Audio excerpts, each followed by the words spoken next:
Young 19-year-old repping Brownsville, Brooklyn to the fullest. Her cousin calls her Prodigy, but she is known as Aliyah. Make some noise when she comes to the stage.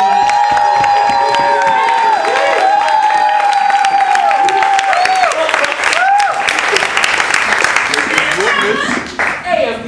You did. Blackout? You did. Okay, this is a piece. This is my second time doing it. Kind of nervous. I sing in the beginning. You know, I can't really sing, but that's okay.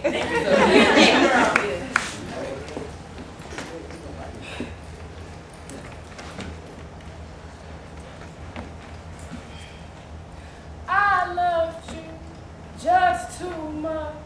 You hold my emotions, devoted completely. You had me, I couldn't see. For 1 year, I had roses, chocolates, and I love yous. A wonderful brother who thought the sun rose and set for me.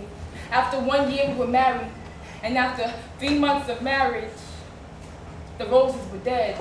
The chocolates became blows in the head, and the I love you turned into, baby, I'm sorry, I'll never do it again. Said this is how we knew how to be a man, by making me less of a woman. Beating me down till I literally couldn't see. Till looking into the mirror, couldn't recognize me. I lost my strength, my very existence, all at his expense. I thought I stayed because I loved him, but I realized it was because I stopped loving myself that I stayed. Got me believing that this is what love was. I was no longer his wife, I had become his bitch, his whore, his good-for-nothing slut. These words became an everyday thing. He had domestically enslaved me, and I willingly allowed him to become my master. I saw what he wanted me to see. Forgot my family, my friends. He used to say, all we need is each other. Just you and me, he said. Too little, too late that I realized it was just another form of control. He had used it to alienate me from those who I could draw strength from those who I was close to. And little by little, each day I died. Little by little, each day I didn't want to be alive, and I allowed myself to be condemned to this hell he called a marriage. I was no longer compelled to be me, no longer compelled to be free. One day out of the blue, my sister came over, took one look at me and said, what happened to the beautiful Afrocentric sister you used to be? What did he do to you? I tried to make up an excuse, but she was like, no, you don't even have to tell me, I know. He cut out your eyes so you couldn't see, cast your head down permanently, cut out your tongue so you couldn't speak, bent your back so you could never again walk tall and proud. You see, my sister, he took your crown. You were supposed to be his queen, but he took you off your throne and put you on your knees. I tried to deny it, but I couldn't speak.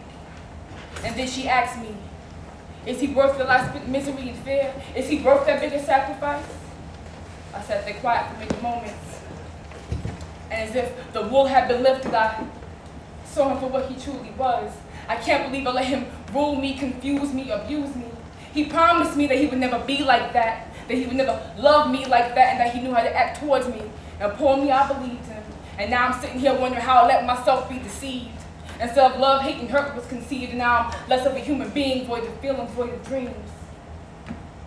The day I left, I realized I was carrying his child, and I had a decision to make. It was either him or my seed. And I chose the child that was growing inside me. And I remember what my sister asked me. Is he worth my life spent in misery and fear? Is he worth that big of a sacrifice? And I realized that it took me 1 second to think about it. It was 1 second too long.